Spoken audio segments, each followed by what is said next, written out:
public to have advance notice of and to attend any meetings of public bodies at which their interests may be discussed or acted upon. In accordance with this provision of this Act, the Hammonton Board of Education has caused notice of this meeting to be published by having the date, time, purpose, and place therefore published in the Hammonton Gazette, the Press of Atlantic City, and posted on authorized premises. Roll call, please. Mr. Attanassi? He is excused, along with Mr. Pangia for this evening. Thank you. Mrs. Bernardo? Here. Mrs. Burns? Here. Mr. Koya? Here. Mrs. Donio? Here. Mrs. Fallon? Here. Mr. Lyons? Here. Mr. Scipione? Here. Mr. Thomas? Here. Mr. Mento? Here. Let us rise for flags. I pledge allegiance to the flag of the United States of America and to the republic for which it stands, one nation, under God, indivisible, with liberty and justice for all. Yeah. Okay. Before we get started on the presentations, I'd like everyone to recognize what's a moment of silence for the recent tragedies. Geez, you can't even just focus in on one place anymore, unfortunately. So let's just have a moment of silence for all those that have been affected by or have lost their lives in these recent days to gun violence.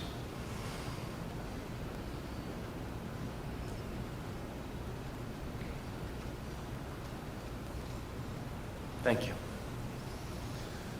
Again, good evening. Welcome to the June Hammonton Board of Education meeting. It's so nice to see all these faces out here, coaches and players here to celebrate another successful year on the athletic field, of course, wherever it may be, on the bowling alley. We're all here tonight. So with that, I'm going to turn this over to our athletic director, Marnie Parks, and she will lead us through all the fine things that happened this year academically and athletically here at the Hammonton High School. Thank you so much for extending the opportunity for us to recognize some of our incredible athletes this evening. I first want to start off and thank each and every one of you. It has been certainly a challenging few years with everything we've been going through. Leading us in the classroom and giving our kids the opportunity to get back out there on the courts, on the fields, get done what they need to get done has been truly amazing. Challenging. I would like to, at this time also thank Mrs. Kieko so much from top to bottom, the entire pandemic and everything we've had to do. She has just been a tremendous support to us. So thank you so much for all your hard work and efforts.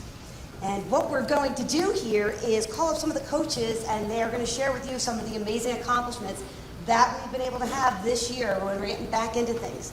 First up is our girls' head cross-country track and field coach, Miss Michelle Woloski.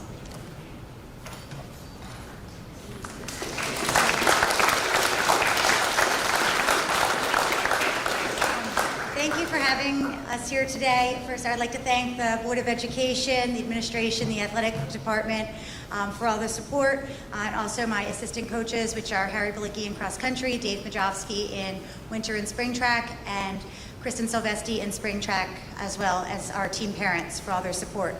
I coach all 3 seasons here. Start off with girls cross country.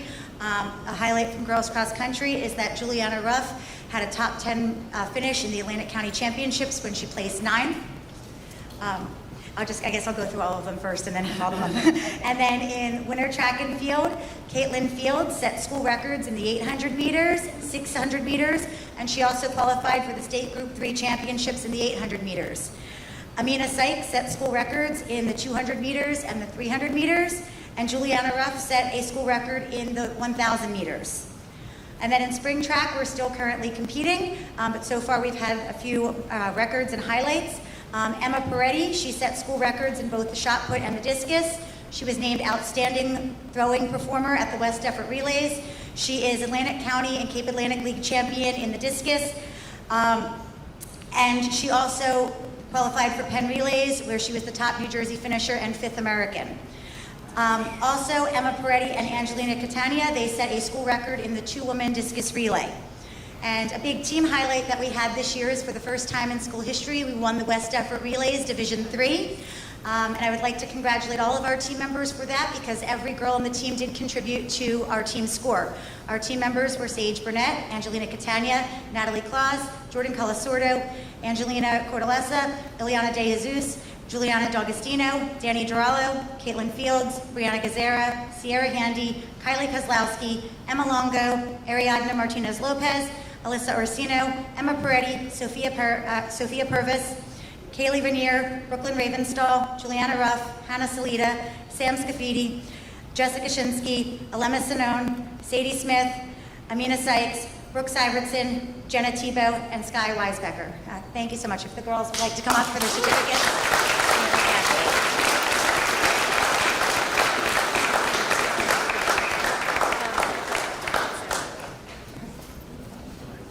Okay, I'll go with the individual ones first.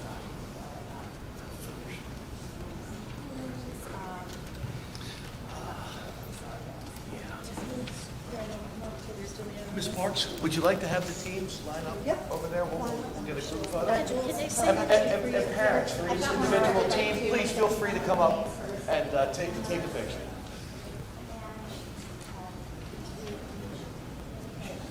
And for the West Effort Relays is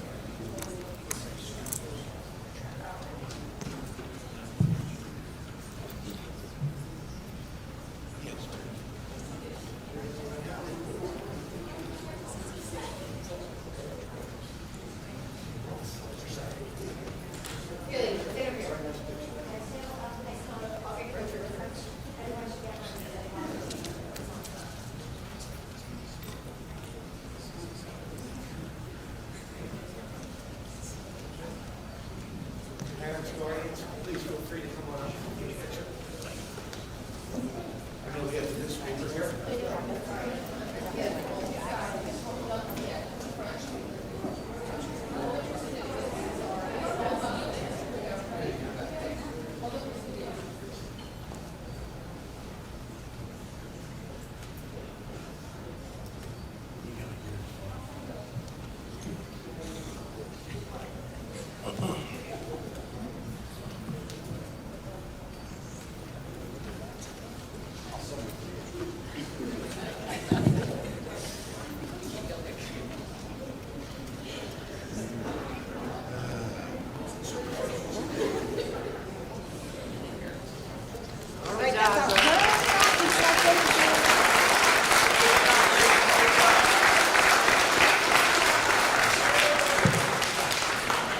And next we have our boys winter and spring track coach, Jeff Day, here to speak about his kids. And what we'll do is when you're honored, if you can come on up, get your certificate from your coach, and then we'll have you guys over on this side so we can take some photos after we're done. Coach Day.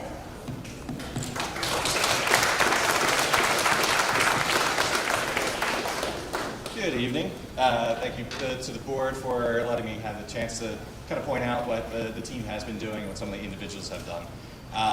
Like Coach Pulaski did say, we are starting our championship season of the spring season, so I don't have a whole lot going on right now, but hopefully in the next 3 weeks we'll have a good amount for you. Some things I do want to talk about are how some of the kids did during the winter season, also talk about the spring season as well. So start off with our freshman, CJ Handy. CJ had qualified for nationals for the 400 in the wintertime, and he competed against teams from Michigan, Connecticut, California, New York, New Jersey. So that's a big honor to have that. He's our first freshman to have actually had the chance to be able to go and compete at that level, at the national level. And I just informed him today that he has also qualified for the spring as well for right now one event, and he's looking to possibly get a couple more events in there as well. So we're looking forward to the next 3 years with CJ. Next up will be Austin Hudak, who is, if you've been seeing stuff in the Gazette, it's basically about Austin. He's been having a great year. He has broken the school record. He set it last year as a 175 for javelin at Meet of Champions. He now has thrown 193.10. Wow. It puts him up in the top 20 in the country. He also has qualified for pen relays, or he did qualify for pen relays, competed there, where he competed against kids from Jamaica, Puerto Rico, and a few other places throughout the country. He also won the Woodbury relay that we have, which he outthrew everybody by 30 feet and ended up winning a gold watch because of it. So Austin's done that, and he's also been the Atlantic County champ too. So we're looking forward to seeing how the rest of that season plays out for him, and he will be going to Stockton this coming fall to compete for them and continue on with track there. Next up is Connor Wright. Connor competed in the wintertime. Some of the outstanding things that Connor did over the wintertime was he broke the school record for the long jump and triple jump. He also competed in Meet of Champions for long jump, triple jump, and also high jump. It's the first time we've ever had anybody compete in 3 separate events as an individual, so that was a big accomplishment there. He also qualified for nationals, and he placed 6th in long jump at nationals during the wintertime. Continuing on with Connor for the springtime, he is continuing to break records. He's broken the long jump record, continuing to set that, making that a little further out there. He's the Atlantic County champ in triple jump. He also qualified for Penn relays just like Austin did, competing against a lot of the same kids and competing very well up there. He was the 2nd finisher from New Jersey at Penn relays. So we're very proud of what all the boys have done and all the other boys that also are not here today, but we congratulate them on their great season. Thank you.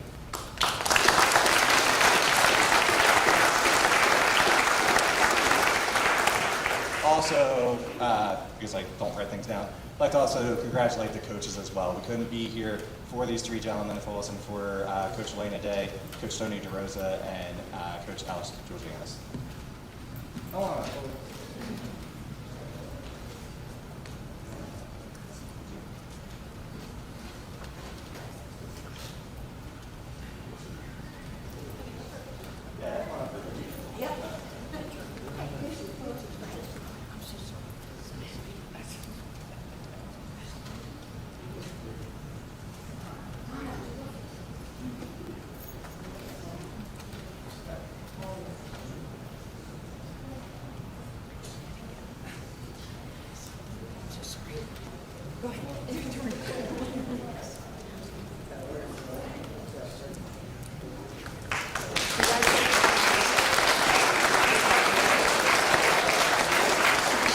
Next up, we have our head football coach, Mr. James Razzo, to speak about some very special young men.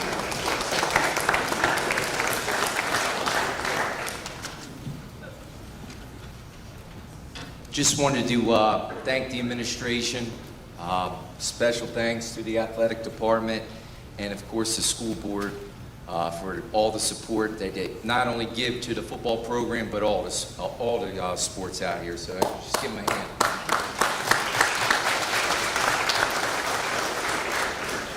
Just also want to congratulate all the sports on their success this year and the individuals. You know, there's a lot of good things going on in Hammonton here, and it's great that we're able to have a night like this to honor all the kids.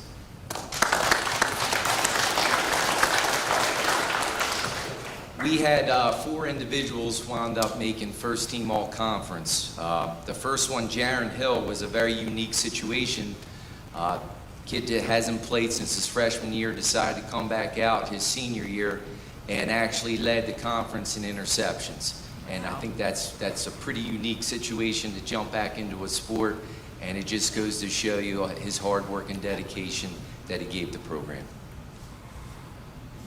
Our next individual is Luis Rodriguez. He was a 3-year starter for us, was actually the top vote getter in terms of offensive linemen in our league, and that says a lot about Luis, you know, for all his years of service for our program.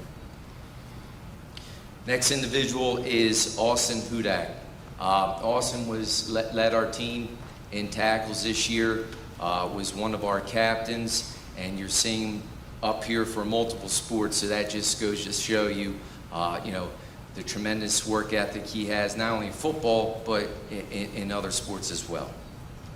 And our last one was also a very unique situation, was A.J. Riker.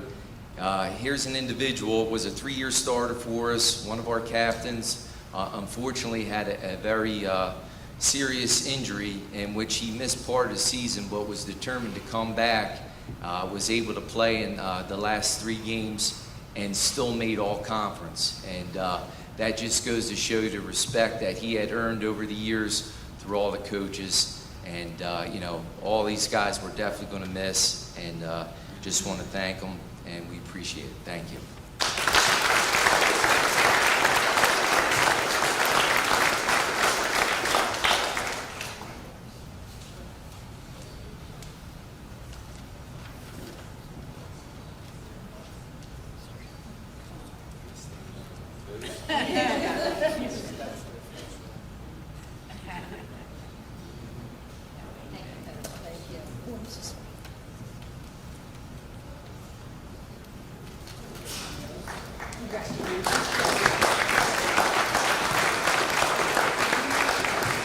All right, our next team that we want to honor some very special student athletes is field hockey. Head coach Rosie Stas could not be here this evening, but our assistant coach Kristen Silvesti is going to present.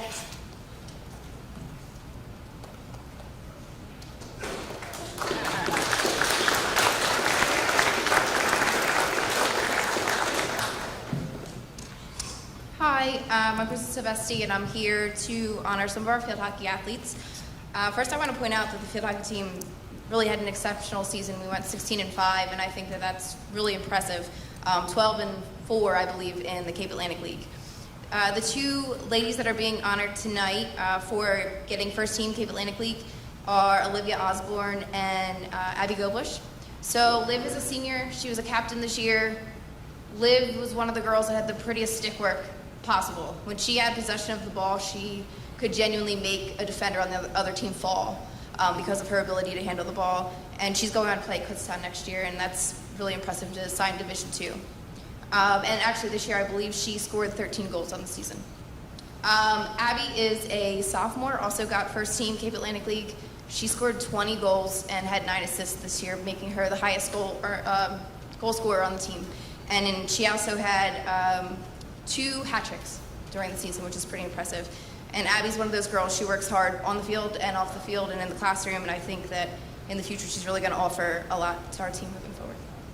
So that's it.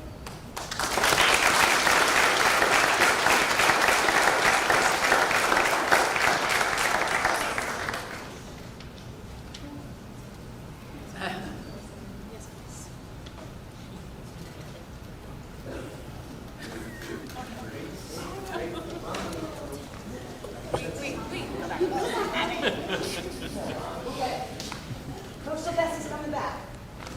Should be able to get a photo. All right, we are moving right along, and next we would like to honor our girls soccer program with our head coach, Ashley Coaster.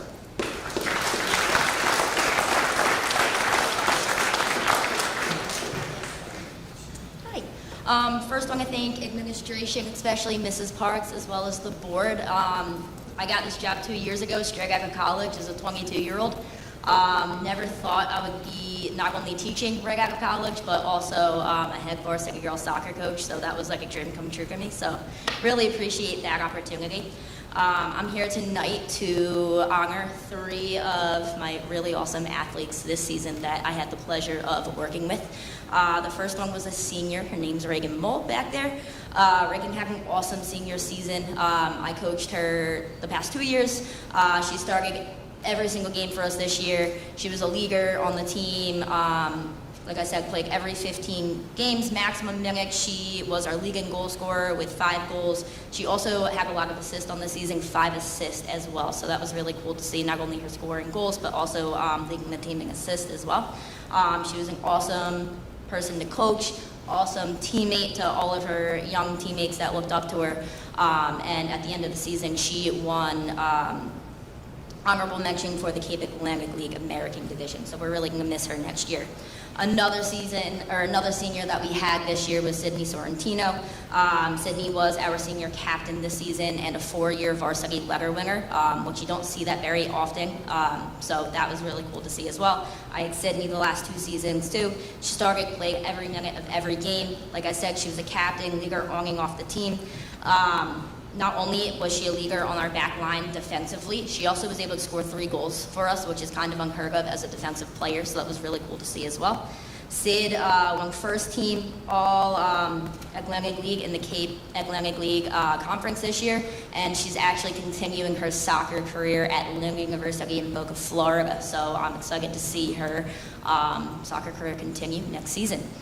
And then last but not least, we have a junior goalkeeper, Emma Peretti, who I'm super excited to have back next season as well. Emma is an unbelievable athlete, as you've already heard her being talked about. You'll hear her again for basketball in a little bit.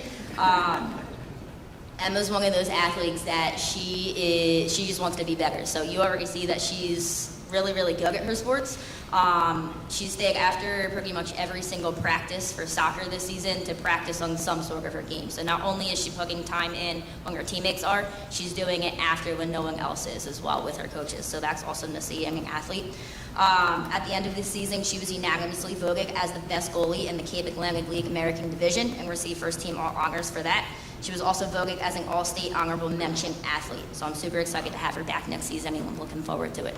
Thank you.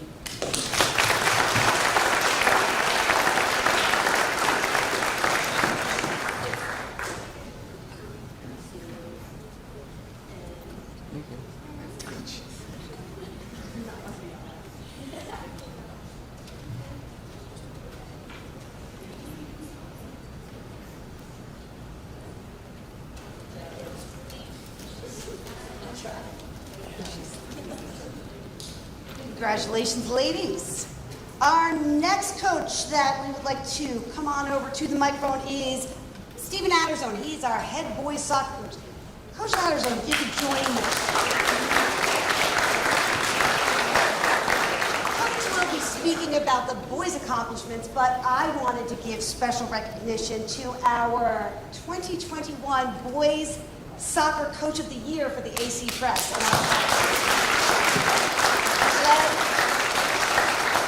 Coach Adderzone led the team to an amazing season. They were 17-6, made it to the finals of the Cape Atlantic League tournament. I don't even know the last time that we were there. And South Jersey Group 3 semifinals. An amazing, amazing job, and look to see what he can bring us next year. Thank you, Ms. Parks. Yeah, the 2021 boys soccer team had an outstanding season. As you heard, we ended up going 17-6, going back to the record books. 17 wins in a single season, I believe, was the most that I saw that our program has ever had, which is awesome.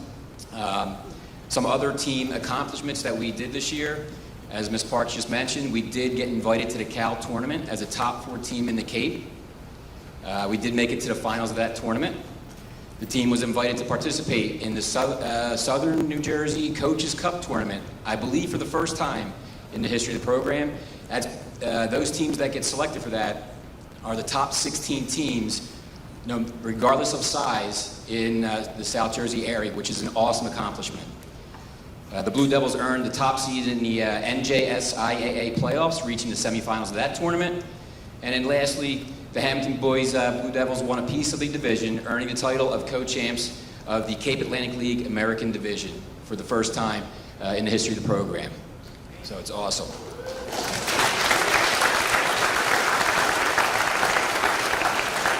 I do want to thank Coach Prime, who isn't able to make it, Coach Salvatore, and Coach Boyd as well for their time and effort this season.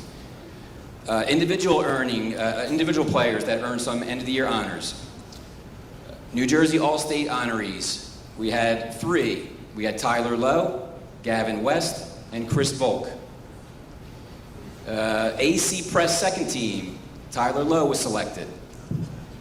AC Press honorable mention, Michael Garris and Marco Sciano. AC Press first team, Gavin West, Carter Bailey, and Chris Volk. And Cape Atlantic League American Division first team, and I believe there's only 13 players selected for this, and Hammonton took home Gavin West, Chris Volk, Carter Bailey, Tyler Lowe, and Michael Garris. Each were selected for that award. And impressively, Tyler Lowe also selected as the All-South Jersey second team. It's awesome stuff. So congratulations to the entire team. The coaching staff is very, very proud of the accomplishments this year. While they're here, let me read through the 21 names so we can recognize our roster, our varsity roster this year. We had Chris Volk, Luke Briscom, Caden Humphreys, Nick Iliucci, Michael Garris, Fernando Flores, Tyler Lowe, Ethan Dustman, Andrew Gallagher, Carter Bailey, Aaron Lasasso, Gavin West, Louis Dionisio, John Waddell, Matt Smith, Rollison Turpin, Cernio Almenta, Ethan Halliday, Marco Schiano, Jackson Miller, and Brandon Martinez. Great job, boys.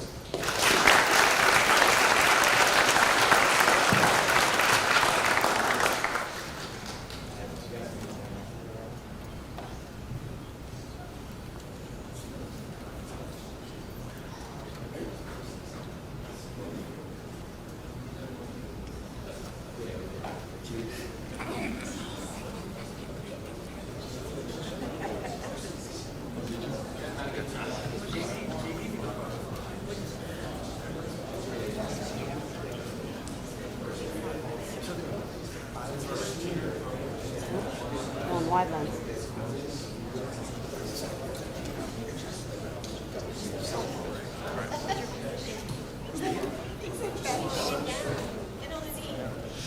They did not win a game until I was a senior. So it's the third season. Yeah.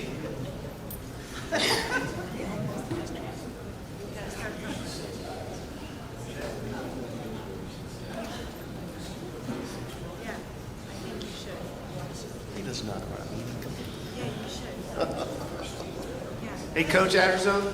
Coach Adderzone, He might have played. would you have your team just stay there just for one more second? Sure. I want to compliment them. I was on the very first team. My senior year was the very first time we fielded a varsity soccer team. That was in 1986. We did not win one game. So I want to congratulate you boys on bringing some respectability and honor to the Hammonton soccer program. And as a former soccer player, I'm very proud of you. Thank you.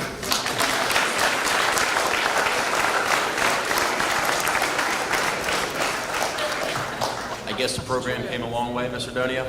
Sure has. It sure has. Our next program, I'm very excited to bring up the board with your wonderful agreement to allow us to start the 2 new volleyball programs. We have our girls volleyball coach coming up to tell us about his team, and this is Mitch Morrell.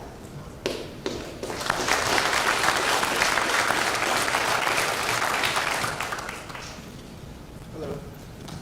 Just like to start off by saying thank you to the administration and the board for your continued support. I'd also like to thank Ms. Parks for everything that she does behind the scenes. She really is a great support system, so I really, really appreciate that.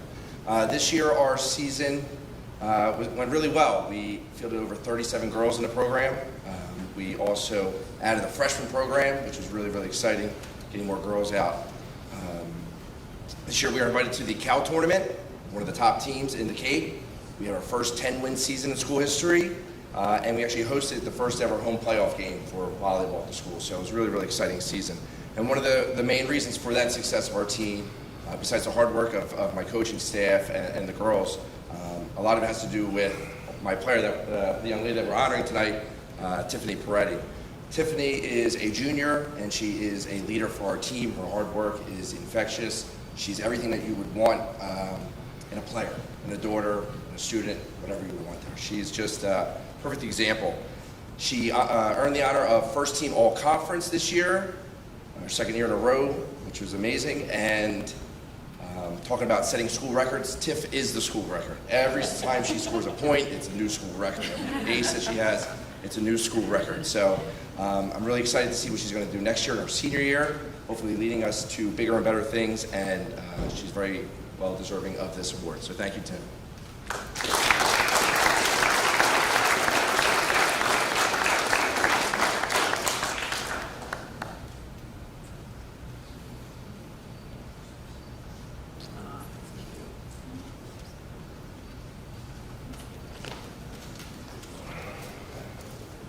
Great job.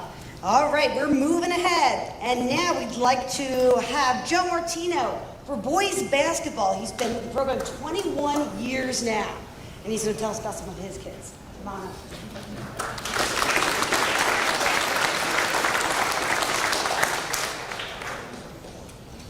Good evening. I'd like to thank everyone. Before I start, I do want to thank the board, Ms. Kieko, our athletic director, Ms. Parks, for implementing our off-season training and conditioning program for all seasons. I think it's going to help all of our sports. It's a tremendous program. We've already seen the benefits. I know Coach Silvesti's here tonight, but I really want to thank you. 21 years, and I can tell you, we needed this program, and I want to thank you guys. Very grateful, okay? So, on to our season. We had a good season. We qualified for the state playoffs. We were the 9 seed. We finished 500. We had some big wins along the way. We were just in a really tough division this year, probably the best division in South Jersey. When the 5th place team wins the Cape Atlantic League, and we actually finished 4th, and the 5th place team wins the Cal, you know we were in a tough division. So, I think we would have had more honors individually, but we do have 2 gentlemen. They're not here tonight, but I do want to mention them. Jaron Hill was selected to the All-Star Cal Senior Game. It was also a first-team selection last year, first-team player last year, and led us in scoring last year and was second in scoring this year. John Andaloro is a player that was performed very well for the last 2 years and helped us win a lot of games. We won the conference last year on the public side, the Cape Atlantic League, the West Side Conference. And John was a big part of that, and so was Jaron. And John was selected to the Al Carino All-Star Game this year, very prestigious All-Star Game, all South Jersey. When you talk about the best players in South Jersey, you have to be one of the best to get selected to that. And then, I want to say that John's going on to play college basketball, which is nice. We don't always have college basketball players coming out of here all the time, but we do seem to have, a few coming up, and the future looks great. And John's going to be playing at King's College. So thanks again for having us, and congratulations to everybody here tonight.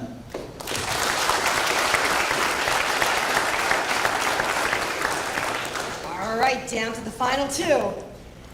For girls basketball, unfortunately, head coach Mike Velarde could not be here this evening. Ashley Coaster is one of the assistant coaches, but I'm not throwing this on you, Ashley, don't worry. We have one young lady that we wanted to give a special recognition to. If I could have Emma Peretti join me.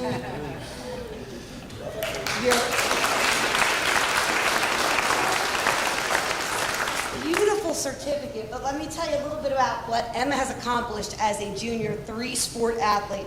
This year, she was the Cape Atlantic League United first team selection, the Al Carino All South Jersey Group 3 first team selection, and she's the 3rd member of her team to score 1,000 points in the gym. Her father, Frank Peretti, was the very first 1,000-point scorer in the gym. Her older sister, Sarah, a few years back scored hers, and this year as a junior, not having a season really last year, the year before cutting short, and everything that we've been going through, for her to accomplish 1,000 points with basically maybe 1.5 to 2 seasons is absolutely amazing.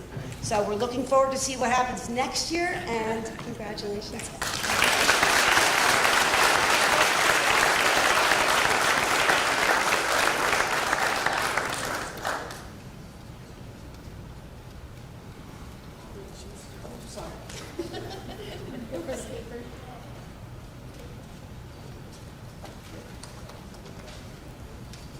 All right, finishing up with the athletic honors, I would like to call up our strength and conditioning coach, Mr. Matt Silvesti, and Lauren Frazier is the other coach that has done this, but you were so kind and gracious to pass our ability to get the strength and conditioning program. And again, it is for every student body.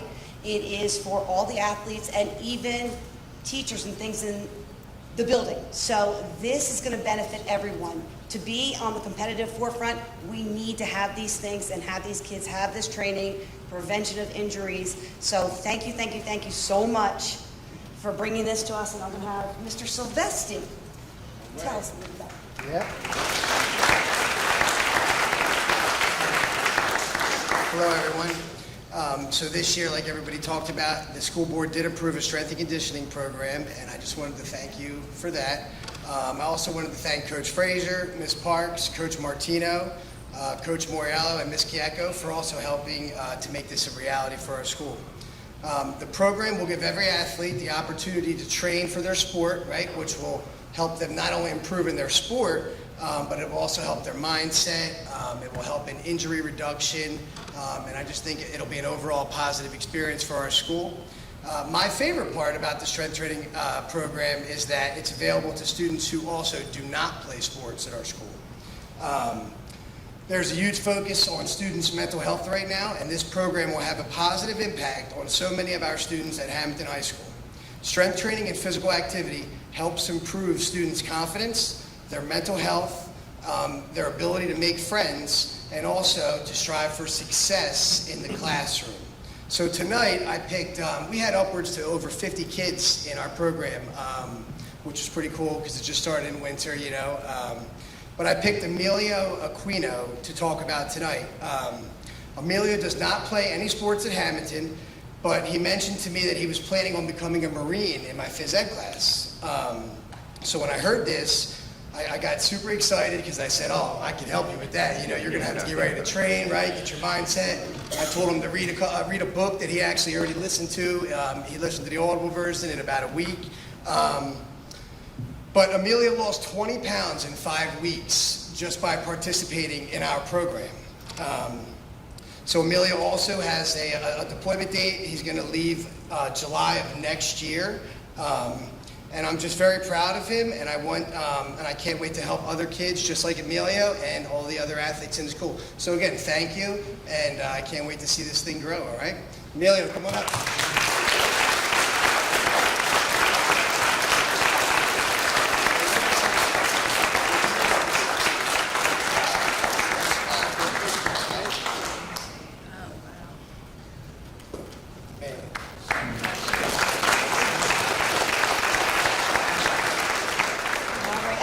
Again, thank you so much. I know it's a long night, but these kids, what you've been through, and especially the coaching staff, the countless hours that you have put in for these kids, especially under these conditions, has been truly inspiring. So thank you for what you do for our kids every day. And I'm going to turn it back over to our board president for our next presentation. Thank you. All right. Thank you very much. Once again, congratulations to all our athletes here this evening. And this last group I'd like to call up, and their instructor.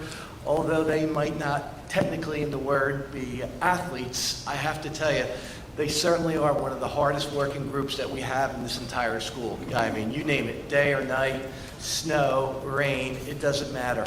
Those band kids are out there practicing and really working hard. So it gives me a lot of honor here to bring up, I think, our two-time champion coach, Mr. Tim White. There he is.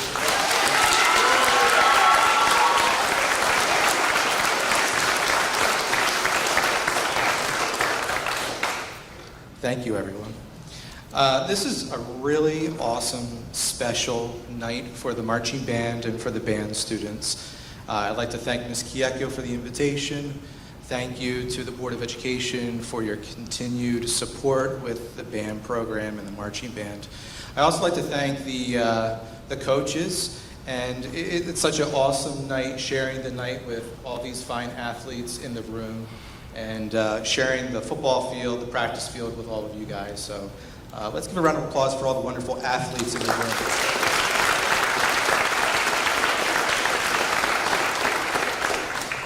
So we're here tonight. This past marching band season, we had a phenomenal return coming out of COVID. And you guys were so gracious to help us with state jackets. So I'm going to call the students up in just a moment. But first I want to give a little rundown of the past year to 2 years. So as a group, we tried our best to ensure that the program kept running to the highest level possible during COVID. Even though we did not compete during the 2020 season, the staff and students strived to maintain a hard work ethic, attention to detail, focused on marching basics and fundamentals, and still kept a high standard of musical and visual excellence as we performed football games and both virtual and live community events. The 2021 season was a return back to normal, and these students were hungry for competition and musical success. They came together as a team, continued to put the work in, and improved their score week after week. From the start of the season to the end, our students were focused, determined, and committed to always giving their best performance at our competitions. And we had about 8 competitions this past fall. These are all lessons and attributes that they will use throughout their lives after they leave Hammonton High School.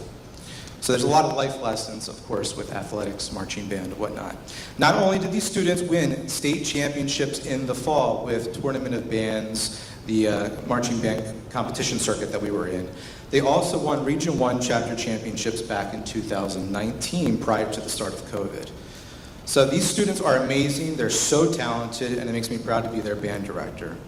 Members of the board, thank you so much for your support and contribution to our 2021 state championship band jackets. These jackets look amazing, they're very cool, and the kids love them. Our students and staff will wear these jackets with pride for many years to come. Once we got the jackets in, we handed them out, and the kids were wearing them right away. They love these jackets. The inside of the jacket also lists every student's name along with staff and a memorial to Brian Law. Brian Law was our drill writer who passed away prior to the start of this past season. And Brian was with us going all the way back to Mr. Anthony Guerreri. He was with us with Mr. Anuko and many other band directors before I came to the high school. So Brian was a great attribute to the program, and we actually got his wife a band jacket, and we're going to send that to her as well.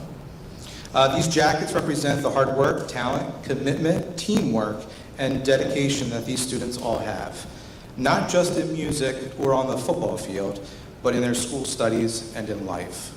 So on behalf of our band students, band parents, band staff, and myself, we thank you so much for your continued support for the program and for our students. Thank you again for your contribution.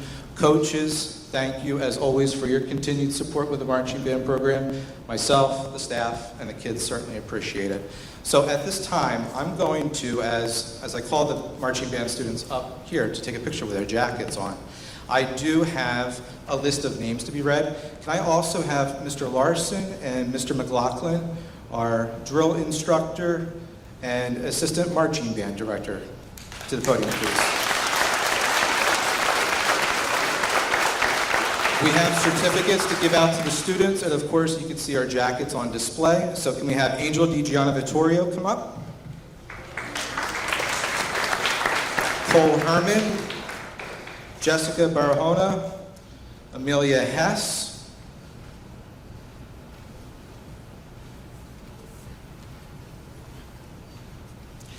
Giovanni Mendez, Lauren Wines, Esmeralda Rodriguez, Kyle Cohan, Leanne Jones, Donovan Spencer. Some students had to work this evening. Dominic Salabafka, Romeo Lerza, Thomas Labrizzi, Vinny DiGianna Vittorio, Lawrence Baylock,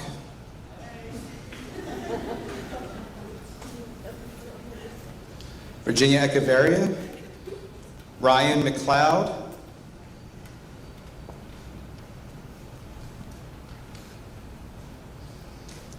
Adam Deeney, Kevin Haley, Aiden West,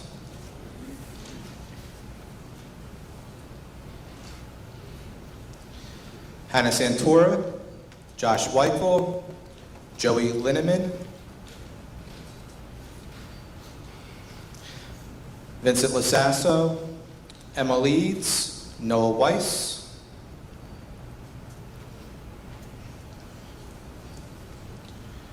Catherine Julia, Savannah Durrell, Sarah Nichols, Gabby Angelastro.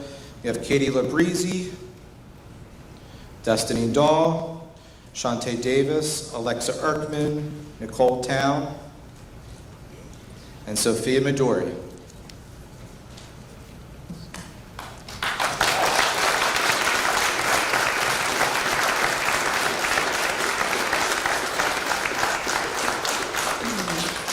say something before you break? I just would like to thank you on Memorial Day when there was no school and it didn't have to be that you took the band to the Memorial Day parade. It was so exciting to see the guys and girls there, and it's hometown pride. So thank all of you. I know maybe you would have liked to have been at a picnic or something like that, but just thank you so much, and thank you for doing that. It was really nice. Yeah. Thank you again, guys. You're awesome. Thank you so much for the support.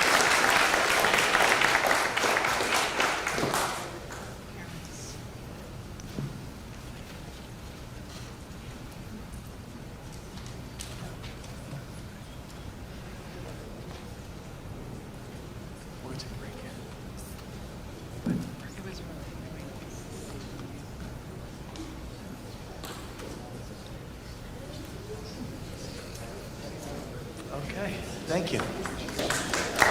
Once again, congratulations to everyone, and we'll take a 5-minute recess before we get into the business portion of the meeting.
we'll now move to Ms. Gecko, our superintendent report, please.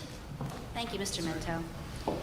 The recent tragedy in Texas brings school safety to the forefront of conversations and media attention. As a leader of the school district, I can assure you that school safety is always my #1 priority. During the height of the pandemic, many districts disregarded school safety best practices as they looked for alternatives to classroom spaces such as tents or other outdoor locations. Although it provided more fresh air, I was opposed to this idea as I knew it would be impossible to adequately secure an outdoor space if a lockdown was needed. Within our schools, we have safety routines that are followed in terms of securing our buildings as well as practice drills for emergencies. In addition, we are always looking for ways to improve. We are fortunate to have SROs in our high school and middle school, as well as a very cooperative and supportive relationship with the Hammonton Police Department. As we move into the upcoming school year, improvements will be made to our facilities to improve security, as well as additional personnel to provide protection at the WES and ECEC. In addition, when researching preventative measures to school violence, one of the main deterrents is to develop relationships with students to make connections and provide support and assistance. The addition of a mental health counselor this past year provided a tremendous resource for our students and staff. We will build on what we have learned this past year and provide additional trainings for our staff to recognize warning signs, as well as reviewing and updating all safety protocols. The health, safety, and welfare of our students and staff will always remain our focus and not just a talking point after a tragedy occurs. We will do everything in our power to provide the safest environments for our students to learn and grow. On behalf of the entire district, I hope everyone has a relaxing and enjoyable summer break. Our schools will be ready and waiting for you in September. Thank you. Thank you, Ms. Kicko. Yes, I feel very comfortable when I say I speak for the entire board when, our #1 priority is the safety and well-being of all of our faculty and staff. And, the events of the recent past have shaken us all. And like Ms. Kicko said, we are constantly looking to get better, to make improvements to our security.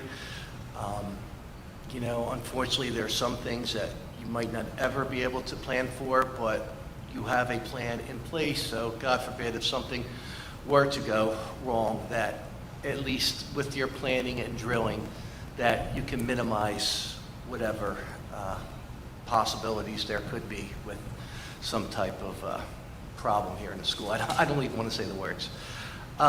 With that being said, we have Chief Friel here this evening. We asked him to come in if there were any concerns. Thank you, Chief, for coming in. If there were any concerns from anyone in the public, during public comment, we'll have him here. If anyone were to have a question for him specifically. And just to clarify on SROs. SROs are student resource or school resource officers.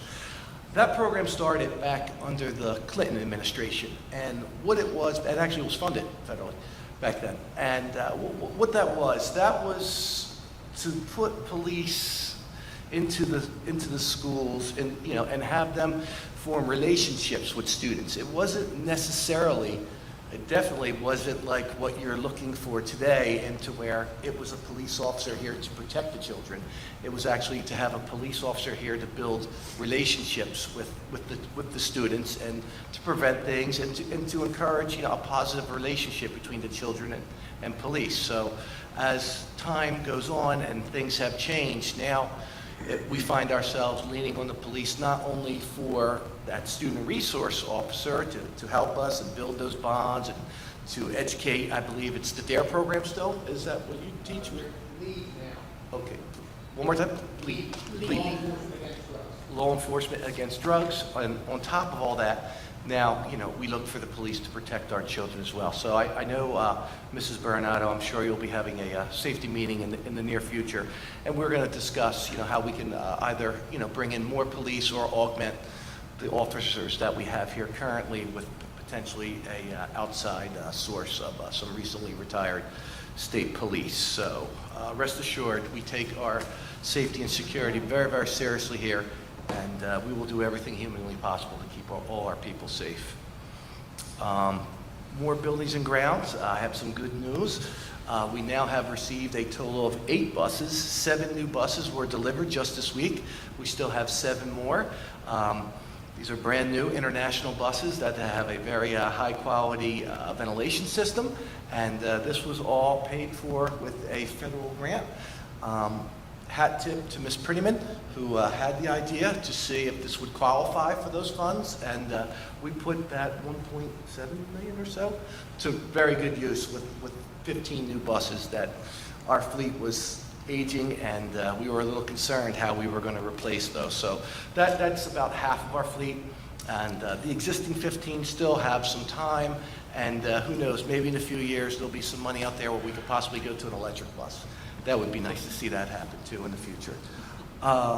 Turf field, they are making tremendous progress outside. If you were to go by, hopefully it's not full of water right now, but up until this heavy rainstorm, the excavators are doing a tremendous job out there.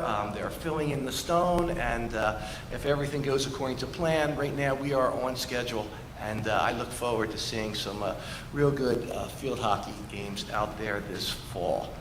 June 11th, mark your calendars. Not only is it the cancer walk, we will also be dedicating the new middle school track. As for those of you who do not know, or some of you are aware, Mr. Capaferri donated the material and the labor, and he resurfaced the entire middle school track. Now we're able to have some home events.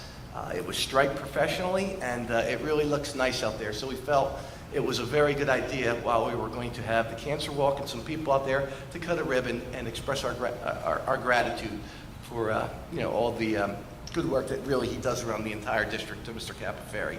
And again, I have to acknowledge our community cohesion chair, Ms. Donio, for coming up with the ribbon cutting idea on the 12th.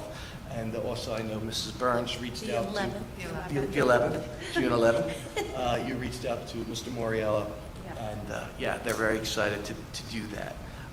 The playground, as some of you may have heard at the town council meeting recently, that the Hammonton Lake is going to be closed for the next few months. They're remodeling and redoing the playground there. So we felt, being a school and part of the community and having a nice playground here, and it being summer and not having to use it, with the exception of when we had the migrant program here, we were going to open that playground to the public. There will be some signage out there, and it's our expectation that, parents will be there, or guardians, or an adult would be there to watch their children. And we will set up some times, and it's probably going to be, till dark. It'll be open for students and parents to take advantage of during this time period when they're working at the Hammonton Lake. And who knows, if it turns out to be a good thing, we'll continue doing that even beyond this construction period. Also, just to keep everyone filled in on the progress with the Hawks and William T. Capel Field, I've had several conversations with the mayor and the Hawks. What they were looking to do is get some type of building out there by the football field. And honestly, it is a little bit of a safety issue, where if they were to be caught out there during an electrical storm or something like that, they would want some place to put their players. And as all of you know, some of us here played on William T. Capel back in high school. It's a pretty long jog back to the locker room. So originally, they were talking about possibly doing a trade where they like the location of the building that we have out there right now by the handball, but ultimately it was decided that it would be better off if they would just build a brand new building. So they're going to need some type of approvals, Mr. Donio. I mean, if you can tell the public how. Yeah, we're looking into that almost always, but not always. Any structure or other facility that is constructed on Board of Education property, whether it's constructed by the Board of Education or not, would require New Jersey Department of Education approvals, ultimately because the New Jersey Department of Education considers itself the steward for all public school property throughout the state. So we're going to check with the architect, see if an approval is necessary. If it's not, we'll try and fast track it. If it is, we'll try and fast track that before the NJDOE.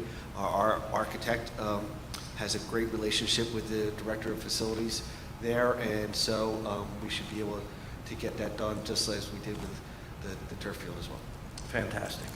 Okay, and finally, I would like to give wish everyone best of luck to all our graduates. This will be our last meeting before graduation, and I wish all our graduates, the best of luck in all their, future endeavors. And to our returning students, my grandfather would always say over the summer, try to read a book, okay? So have a very nice, happy, and safe summer, and we will see you all back in the fall.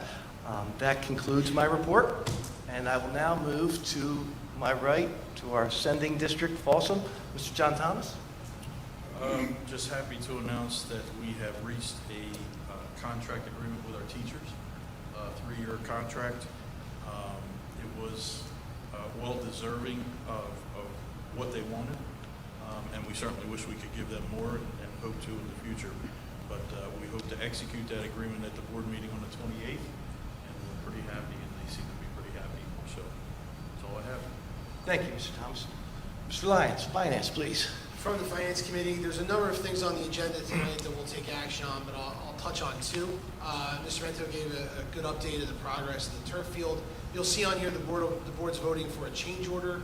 That was related to additional work that was needed to ensure we could get trucks in and out of the turf field complex, in and out of the turf field area without disrupting education and some of the other things going on around school, including some of the baseball fields. So you'll see that on there, and the board will be asked to take action.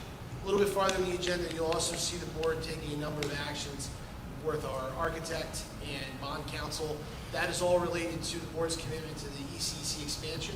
Right now, we're evaluating costs and our needs, working with the administration to determine what is needed in the expansion and what will work best to serve our students, not today, but as we move forward down the line. We certainly don't want to embark on a addition/renovation that will not meet our needs for the future. So we're spending a great amount of time looking at that, as well as looking past the ECEC at some of our other facilities around the campus, all 4 of our schools, to determine what may fit into that project. Not to get too deep into the weeds into some of the school finance stuff, but just remember, the funds that will be spent as a part of this project, a lot of it came from ESSER funding, which was granted to us by the federal government during COVID-19, so that is not out of the local tax burden. And also, renovations and additions to schools, while at different rates, are subsidized by the state through an annual appropriation against the debt service that's incurred. So much more about that as we get into the summer, but you'll see that on the agenda. The board will be having conversations with its professionals as it relates to the decisions of what we're going to do and how much it will all cost. So that's my report. Thank you, Mr. Lyons. Ms. Stovia, cohesion, please. So one of the things I just wanted to mention, I don't know if you said this, Sam, but the middle school track will be open to the public. I don't know if you made that clear. I did not mention that again, but go ahead. Missed that. So we're really excited about that. And so we will be doing a ribbon cutting on Saturday, the 11th, and we hope that the community will use the new track, because I know that there's always been a lot of input from the community that they would like a place that they can use. And so you will be able to do that. So we're excited about that. Some other updates from the Community Cohesion Committee. We had a great meeting with Bob Batiste, the town engineer. We discussed the opportunity to collaborate with the town on the Safe Routes to School application. There's a lot of potential for some pathways and bikeways, all of which we've talked about, and this may actually be a way that we can work with the town in their process, in their application, and possibly get some of those things funded for the school. So that would be great, working in conjunction with them. Nothing has been decided yet, but good conversation. So we're very hopeful about getting some money for some things that we would like to get done. I would like to also personally congratulate Ms. Cochran and Ms. Daniels from the middle school. They had their performance of The Little Mermaid, and I'd also like to congratulate all the performers. It was a really great show, and it was really nice to be back in the building. And I guess I didn't realize that this is one of the first times the middle school has done a musical, so that was really a nice thing to see. And we enjoyed the show, so congratulations to them. Spring is such a busy time, as you can see, lots of celebrations and accomplishments, and our students have just done such a great job. Everybody's ready for the year to end, and I just would also like to say thank you to Mrs. Grice and the high school students for inviting me and other board members to the Poetry Cafe. It was a really, really amazing event. I don't know if I'm sure some of you have gone in other years, but these high school students had amazing things to say. They were so creative, and it really made me, I was very impressed with how much high school students have to say. And so I thank them for sharing some of their poetry with myself and the other people that were in attendance, because I know that can be very personal, but it was really, really a really spectacular event. I'd finally like to just congratulate the class of 2022. I personally am a business owner, and I have some of the most amazing staff who happen to be Hammonton High School graduates this year. They have worked with me through the pandemic. I happen to just have a group of people that started when they were sophomores, and they have just been amazing. They have done so many incredible things. I have watched them be students. Certainly, I've been on the employee end, and I know that we all have just said so many wonderful things about the class of 2022, but I cannot say it enough. I tell them all the time. I said, you guys, it downpoured on your prom. I said, it's just like one more thing that you guys continue to work through. I said, you will be able to accomplish so many things because the last 2 years of your life, you just roll with it. And so I'm very grateful to my staff, and I would love to congratulate those students because I think they've done just an incredible job, all things considered. The last thing I'd like to just remind everybody, I know that we live stream the meetings here. We are also, as a district, live streaming the middle school graduation and also the high school graduation. Our goal eventually is to also have this and other events on Channel 9. The town is still working through some of their upgrades to their new television studio, and so I'm really hopeful in the fall that we'll have opportunities to even provide content to them and really work with them even more. But I did speak to somebody earlier today, Denise from the town, and she said as long as we get her the information, she is going to rebroadcast the middle school graduation and the high school graduation on Channel 9, and she's going to do that on Tuesday, June 14th. So if you have grandparents or family members who don't really want to use the technology of their laptop or on their phone, that it will be rebroadcast throughout the day on June 19th. So very excited about that. That concludes my report. Thank you very much for that very thorough report. Mr. Scipio? Thank you. I won't have to go over any sports, that's for sure. Just cross that out. As the end of the 21-22 school year approaches, we look forward to our graduation ceremonies. 8th grade graduation will once again take place on William Capella Field on Friday, June 10th at 6:30. Hammonton High School graduation will take place on Monday, June 13th at 6:15 on Robert Cabot Ferry Field. Both ceremonies will be live streamed. Senior awards will be distributed on Tuesday, June 7th at 7 p.m. in the PAC Center. Congratulations to Hammonton High School's Carissa Martino and the middle school's Layla Palmer for advancing to the New Jersey State Teen Arts Festival and Exhibition. Parents are reminded that single session days begin on Wednesday, June 8th through June 13th. I would also like to congratulate all of our graduates, and to piggyback what Mr. Mentos said about reading a book. If you can't read a book, listen to one over the summer, Sam, and that's my report. Thank you. You'll get basically the same information. Okay, Mrs. Burns, curriculum? Yes, curriculum met on Tuesday, May 31st, and Mrs. Kieko at that time gave us a list of new hires that will be joining the fine staff here in the Hammonton School District. And I would like to congratulate all of those new hires tonight, as some of them are sitting here. And it's so nice to see a former student coming back as a teacher here in the Hammonton School District. That's pretty cool. And also, we were informed of a $100,000 grant that the school received to implement a new software program called Atlas, and our teachers will be getting professional development over the summer for this new program. Thank you. Thank you. And that Atlas program, just to elaborate, I believe Ms. Gecko, if you would jump in there, it allows the parents to come right in and see exactly what the curriculum is that their child will be learning that day, pretty much on a day-to-day basis. Well, it's the curriculum, so you'll see what the standards are and what the materials are and the pacing and things like that. So it's it's an easier format for the parents to navigate, because right now we use Google Docs, which may or may not open, and there's always a glitch with that. But this is a actual curriculum platform that we're really excited to have. And that was all done with grant money. Yes. Fantastic. Great job. Thank you. Mr. Glaya.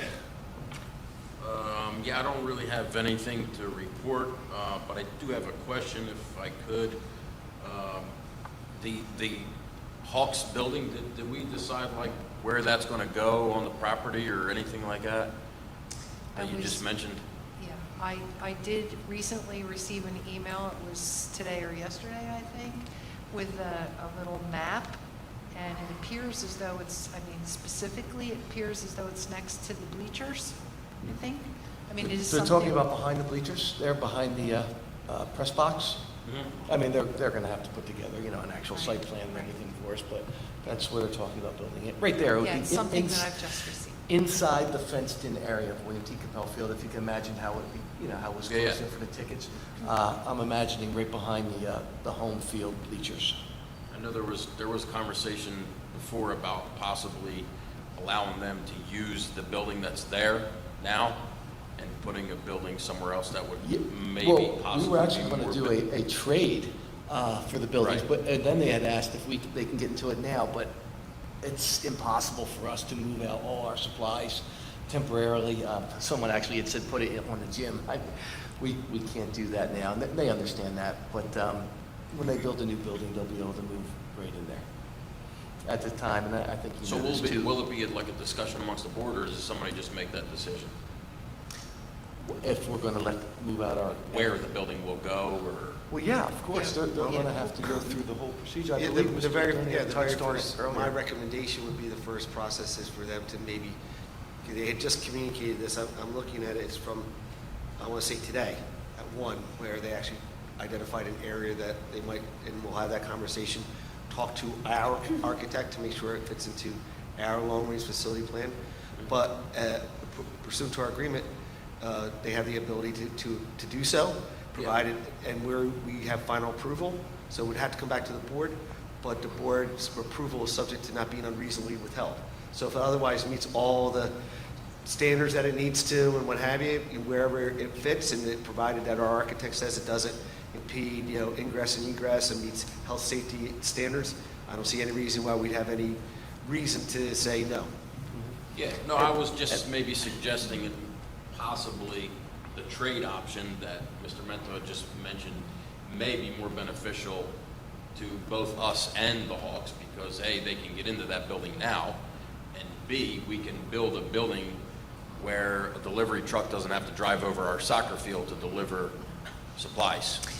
So I communicated to them that that was my understanding, because that conversation didn't just come up, but it was mentioned previously that they wanted to go in our supply building and that they would build a building that would be kind of a trade. Correct. But then we received this email with the map where they've placed the building, in a site of their choosing. So I can only assume that that's the decision that they made. And Nothing is written in stone. Right. So, we'll So bring there it is to a committee possibility we can do the if they're trade wanting to. agreement that. We that can do the trade, but I think the big ask, which we wouldn't be able to do, and you got, where's Miss Donia, how many temporary storage trailers we have around the school right now, is to let them get into it immediately. If they wanted to do a trade, once the new building's complete and we can put our stuff in there, That would be no problem.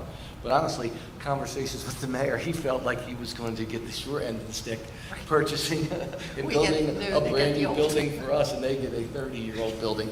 Well, But I mean, that's up to them. That I mean, that was that's their deal. I mean, that's their call. if it's a matter of storing stuff while the building's being built, right?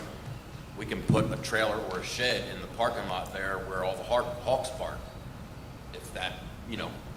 I think the I motive. had numerous yeah. conversations with the Hawks. Ultimately, that's the option they would like, is to utilize that building.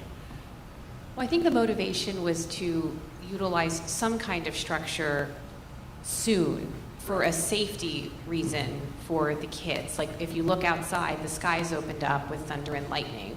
Flag football starts in June, it's summer nights. This weather can change on a dime. And I think the motivation was we need a structure that if we all need to rush a bunch of kids under to protect them from the weather, they have it available. And like right now, it's just like a covered concession stand, and they had kids under the bleachers at some point when the skies opened up, and that's unsafe. So I think the motivation is to get in the building as soon as possible, just to have a place to go. And we can always keep open the locker room, but that's how we've been doing it the last 3 seasons, basically. I believe this is the 3rd year they were there, or the 4th year. I'm not really sure, but if that's what the concerns are, they should be bringing those to the school Yeah. administration. They should, Yeah. and board members who get those concerns, express them, say, okay, why don't you have a meeting with Barbara and sit down and see what the logistics really look like, as opposed to, having these conversations. And again, if that's what they're looking for, and the agreement does provide for the ability to have that trade, Well, I think bring that's it. what the conversation possibly Mr. Mento and the mayor were having, correct? I mean, we're not privy to that information, so we don't know what the conversation was. We don't know if the Hawks asked to put the building somewhere else or anything. We're just finding out about it tonight. Again, I haven't heard from the town We solicitor. don't talk to the mayor, it was Mr. Mento, so. Well, no, actually, Ms. Prettyman had the Hawks had contacted through email, myself, Ms. Prettyman, maybe Robin too, or the 2 of us, and Ms. Prettyman had responded to their email. Your email says that you spoke to him. Your email you sent me? What email? Yeah, that I spoke to the mayor, Luke. Right. Yes. And everything was worked out. Yes, that's when you were criticizing me for not returning his call. No. And that was my response, that I had returned his call and had several conversations, and that everything was worked out. Right, so that's all I'm asking, Mr. Mento, Okay. is in them conversations, was there mention of possibly putting the building in a different spot? And possibly, did you recommend put it where it shows in the email today? Again, like Ms. Fallon said, there's a safety concern. There's a lot of kids from this town that, they need somewhere to go. And from what I know, in that particular building is toilet paper, paper towels, paper supplies. Am I correct, Ms. Prettyman? Yeah, wax, Wax. everything. I mean, we're coming into the summer, right? We're not going to really need most of that stuff right now anyway. And you won't have to drive on the soccer field in order to load or unload stuff in or out of that building. So I'm just asking if the board as a whole can make that decision rather than just one person. That's all I'm asking. I don't understand, you're saying one person. Are you insinuating that I'm making the decisions myself? No, I'm just asking, can the board as a whole talk about the placement of the building and whether or not we're going to allow them to use the existing building or make them build a new building and have to wait till that has approvals from the DOE and from the architect? I mean, that could be months, right? Well, I mean, the conversation was, and again, I'm one member, what I had told the mayor when they, I said, we cannot accommodate them right now. We don't have the space. Now, you brought up, if the town wanted to rent, some type of storage unit and have the manpower to come empty it out, and so they could temporarily use it, that's a different conversation. But how we had left it was that they were going to build their own new building where they wanted it. Can they make those buildings any other material than metal? Because I don't know if I want the kids under a metal, in a lightning storm, unless there's a way to, like You a can rock. make the building like a house. You can have, vinyl siding and plywood and shingles. I'm just saying, you know what I mean, under a Yeah, I mean, metal this is the building. first I'm hearing that you want to warehouse children in a metal former storage building. Now, I don't know what was stored in it. Yeah. So I don't know, I don't know whether from a structural standpoint that's appropriate, whether, and candidly, I don't know, this was not what was discussed. The discussion was that they wanted to use a shed for some reason, and it's in the lease, and the lease was executed, and it was approved, and it said, if they build something and they want to trade, we can do that. If they don't want to do that, they can build something, and we just can't unreasonably withhold approval. Now this is all news to me. Again, I don't ever remember, I am getting older, as I demonstrated by referencing 1986 as my senior year, but I don't ever remember having that conversation with the town solicitor that the conversation was that if they needed to use a building, it was to put children in for emergent shelter for weather. I just don't ever remember. That's news. If that's truly if that's the basis, then I'll call Mike Malinsky tomorrow and say, hey, what is it that the talks are really trying to do, and let's see whether or not we can make sure we can fast track, because nobody wants to put children in a situation.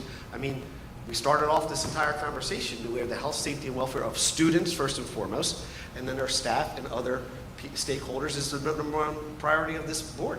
So yeah, I'll call them tomorrow. If that's a concern, I'll call them tomorrow. But this is the first I'm hearing of that concern. Well, and could we also just have a meeting with a couple members of the school board, a couple members of the Hawks, and perhaps the two solicitors, just to iron out any details going forward so that everybody's on the same page, so it's not this person talking to this, but you know what I mean? Yeah, I have no problem with that either. That's fine. Yeah. Again, but this is But the lease is, the lease was unanimously approved last month. That provides all this. If there's some discrepancy in this building, why can't we just all get in the room together and talk it out? I don't. Shouldn't it be part of buildings and grounds to Yes. invite them to one of those committee meetings? That would be a good idea. But like I said, I didn't realize that there wasn't any type of discrepancy until this evening. Yeah, maybe do that. I thought that they were very happy and looking forward to, according to the email. Well, at I'm sure they are. They're happy to get 1 a p.m. building. today? Okay. Absolutely. Right. I'm just putting out there as a suggestion that personally, if we can get a brand-new building placed somewhere else on school property, It's a no-brainer. That's that why I would said yeah. benefit the school. That's why we said yes. Why not do that rather than put a building behind a bleachers that is only going to be used for the Hawks if they need to store something or, get kids out of the weather or something like that. So we're going to, benefit is we don't have to drive all the way over there to get supplies to bring them all the way back to the school, number one. Number two, a supply truck, big supply truck like you get to your farm, doesn't have to drive on our soccer field in order to make it. You're saying That's the middle school soccer field there where that building is, right? Yeah, but there's no access. There's no access from that side. There is no access from the other It comes from side. the parking, and then there's the Nope. old military training The on the right side of that. The tour is on the soccer field side. It's been that way Right. for 20, I think 30 years, however they've been using it. You But can yes, ask, the maintenance people will tell you how many times they're out there and they got to fix ruts from trucks because the truck pulls in and does like a U-B to back into the door because the building door faces the opposite way. So that's all I'm recommending or suggesting is let's put it somewhere else. And we said that in the first meeting, that was mentioned, that it Right. was an option. Okay, let's move it Yeah. to buildings and grounds. Thank you. We will It's discuss appropriate. further in buildings and grounds. Ms. Fallon? Just want to say congratulations to all of the successes of our students, athletes, and musicians, and congratulations to the class of 22. That's it. Thank you. And Mrs. Burnett? Okay, on school safety, the safety committee met with Chief Reel, basically to discuss some traffic issues at the schools. It seems like people are making U-turns, dropping students off in the bus lane only. Like I said before, I know it's the end of the year, but rules are rules. So we are going to try to really take care of that and see what we can do to make people aware of, what they're doing, or if they're coming in a one-way or something like that. Also, as far as safety in our schools, I will stress again, and I will always stress, I believe that we need SROs in our ECEC and our West building. I truly believe that those are the most vulnerable of our students. We're looking to add, 8 more pre-K student classes, another group of vulnerable students. I was thinking that as you listen to TV, the underlying message at the beginning was, where were the SROs? Where were the SROs? Well, we don't have the money. They didn't have the money. Schools don't have the money. If that is an issue, then I would suggest that we start prioritizing, that we put a hold on spending that is not a priority if this is what it has to come, if this is what it has to be. Our students are our first priority. We have students, like I said, that are going to be entering into this in a year or two, 8 more classes of pre-K students. I believe that the town and the school can work together to utilize our police officers. Your tax dollars are paying for police officers from your left pocket and from the school board from your right pocket. I don't think it should cost us any more money, an extreme amount of money, to get cooperation from the police department and our school system. I believe that at a young age, students should be aware of police officers. Look at the news. We need to have a rapport between students at a young age and our police officers. They need to be respected, they need to be looked up to, and they need to be someone that you can call a friend as a young student. If you're ever in town and you see any of the SROs, or if you see Chief Friel, when students recognize them, they are, agog. They are just, oh, hi, and they run up to them. And I think that's what we need as an early age. So I think that also in each school, we have a safety committee. I would suggest that at the beginning of next year, when we start with our committees, if I am still on, well, I guess I would still be on the safety committee for a while anyway. We meet with the chair of the safety committees from each school and see if there is a chair. I don't know if it's just a committee. I don't know how that is run. But I did speak to some of the teachers in some of the schools, and they were telling me of some of their concerns. And they have some really, really good concerns. And listen, they're on the front line, so they know what needs to be done. You could sit here and say, well, I think this needs to be done. Well, no, I'm doing this every day. This is what needs to be done. I'm telling you, this is how it's done. This is how it has to change, or this is how it can be better. So that is something that I would like to do for next year also. And of course, congratulations to the class of 2022. I wish you well in all of your endeavors, and I hope you accomplish what you set out to. If you don't do it at first, try again. And, be happy and be a kind person. So thank you. That's all I have. Thank you, Mrs. Bernardo. Public comment. This is the first of 2 opportunities for anyone in the public wishing to be heard to come before the board. Now is your first of 2 opportunities. Okay, we're going to close that portion of the public comment, and now we will move into the business items of finance. Items 1 through 35. Motion. Mr. Lyons, is there a second? Second. I don't know who's quicker. We'll give it to Mr. Koya here on the second. Discussion? Roll call, please. I'm sorry, did you say 35? Yes, 1 through 35, Barbara. Okay. Mrs. Bernardo? Yes. Mrs. Burns? Yes. Mr. Koya? Yes. Mrs. Donio? Yes. Mrs. Fallon? Yes. Mr. Lyons? Yes. Mr. Scipione? Yes. Mr. Mento? Yes. Motion's carried. We'll now take personnel items 36 through 75. Is there a motion, please? Motion? Mrs. Burns, is there a second? Second. Second by Mr. Lyons. Discussion? Roll call, please. Mrs. Bernardo? Yes. Mrs. Burns? Yes. Mr. Koya? Yes. Mrs. Donio? Yes. Mrs. Fallon? Yes. Mr. Lyons? Yes. Mr. Scipione? Yes. Mr. Mento? Yes. Motion's carried. We'll now take programs, students, and miscellaneous, items 76 through 89. Is there a motion, please? Motion by Mrs. Burns. Is there a second? Second. Seconded by Mr. Koya. These are items 76 through 89. Discussion? Roll call, please. Mrs. Baronato? Yes. Mrs. Burns?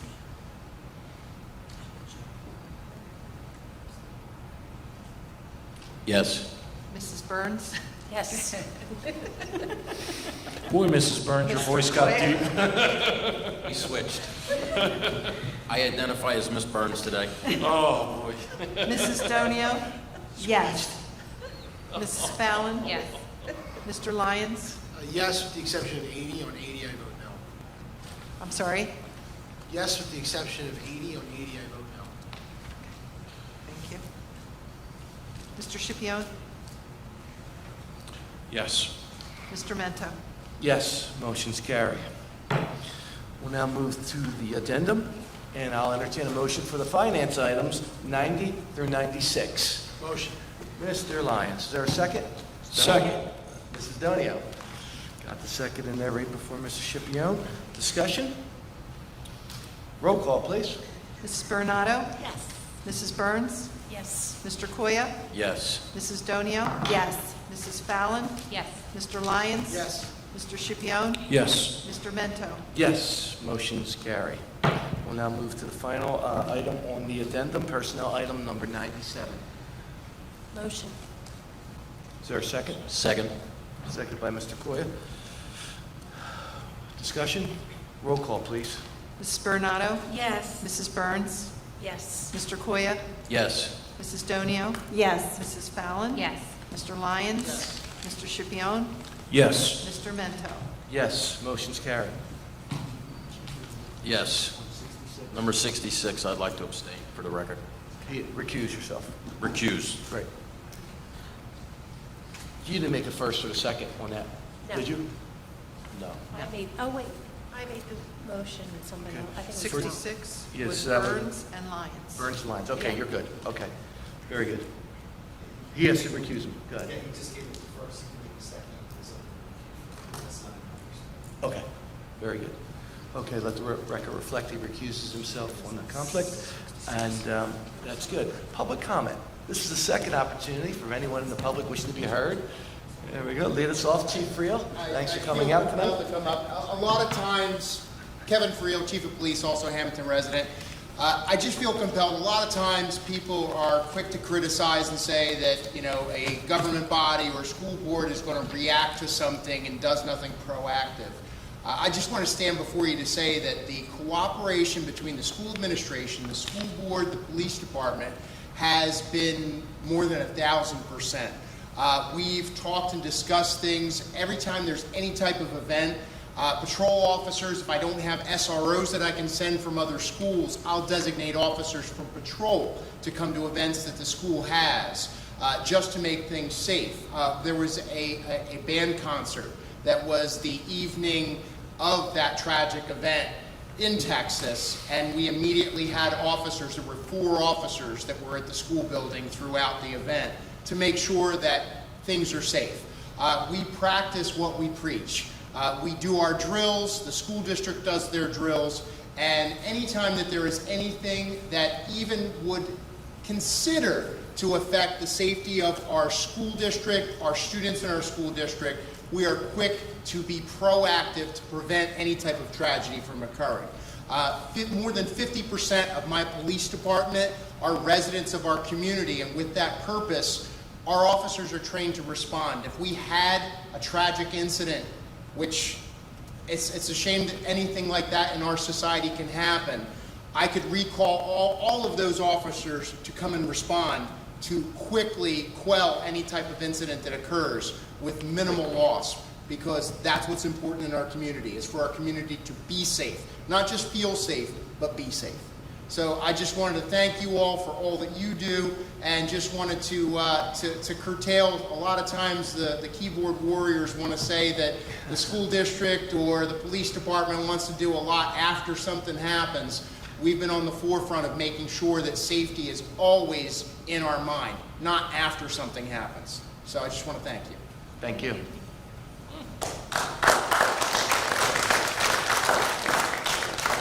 Very tough act to follow. Go on up. Hi, I'm Tony Burton. I'm a resident at Hammonton, and I just want to say thank you to the board for approving me, and as well as the hiring committee for the middle school. It's been a lifelong dream of mine to get back into this building and get back into the Hammonton community as a teacher, and I just want to say thank you, and I look forward to working with everyone, and go Devils. Thank you. Congratulations.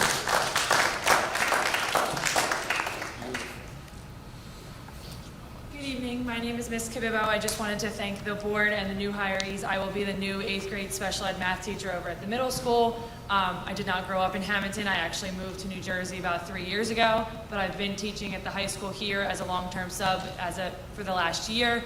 But my lifelong dream is to teach middle school math. So thank you for that opportunity, and I'll begin in September. That's great. Where are you from originally? I actually graduated from Westchester University in Pennsylvania. You're from Pennsylvania. So I actually moved to Jersey for my significant other, so hopefully it pans out well. Right now it does. He just bought me a second house, so thank you.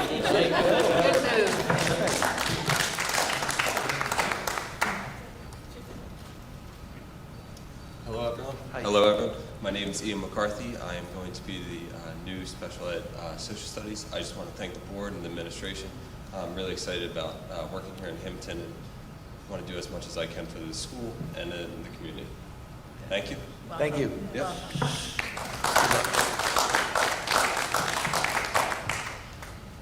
Good evening. My name is Rebecca Gillis. I have just been approved for the special ed position at the high school. I was afforded the opportunity to substitute in the high school in January, and I felt like it was home. So I was very excited to apply for the position and very excited to see what next school year will bring. So thank you again. Congratulations. And from what I understand, you're going to be our new assistant field hockey coach. Correct. All right. Welcome aboard. Hello, everyone. My name is Mallory Barry, and I have accepted the position of the new math teacher at the high school. I did long-term sub here last year, and I am already very proud. I saw some of my previous students tonight. Very proud to have been part of the community, and very honored to continue that pride and joy of being here again. So thank you for the opportunity. Okay, congratulations.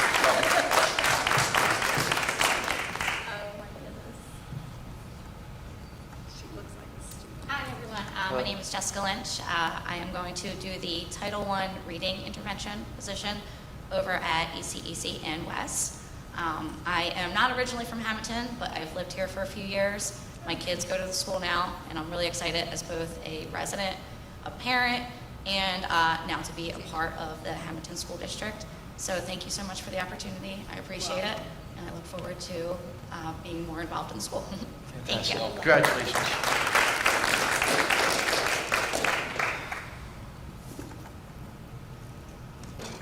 Hi, my name is Gina Tassi. I was hired for the middle school science position.